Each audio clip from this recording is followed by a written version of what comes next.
Ito pong 2026 budget, Congressman, kung nasilip nyo na po ang ilan po sa mga items na yan, gaano po ba kalala yung problema dun sa budget allocation sa DPWH, to be specific? Pasensya po kayo kasi hindi po ako member ng Committee on Appropriation. In fact, kahapon lang nung pinatawag kami, doon ko lang nalaman yung gusto ng mga House party leaders na ibalik dahil nga po sa meron nga pong mga item daw po doon na hindi rin nila alam kung saan nanggaling. Kasi alam po ninyo, hindi ko nga maintindihan kung ano tong nangyayari talaga sa amin dahil eto naman budget na to, galing po to lahat sa executive sa mga departamento. Sila naman po talaga yung mga nagpo-propose niyan. Pagbagsak po dito sa may house, in fact, nung nakaraang budget, yung pinagsasabi po nila na may mga tinanggal daw sa DepEd, wala naman pinalaman yung house dyan.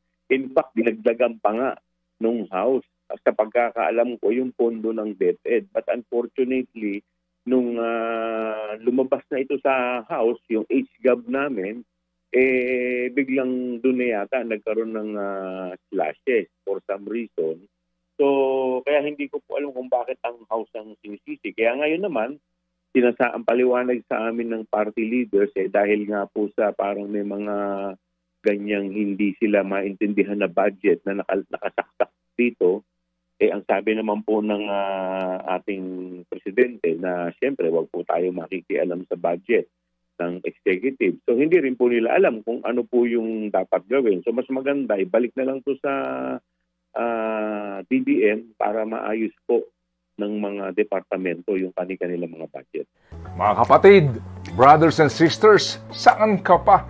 Dito na tayo sa totoo. Dito na tayo sa True FM. Mga kapatid, mag-subscribe and follow po kayo sa social media accounts ng True Network PH. Yan po kami, hanapin nyo lang True Network PH, Facebook, Instagram, YouTube, TikTok, and podcast. Mapa Apple or Spotify man yan, mahahanap nyo kami. Lahat ng mga napapanood at napapakinggan nyo po sa programa, nasa social media accounts namin yan. So, paano mga kapatid? See you sa social media!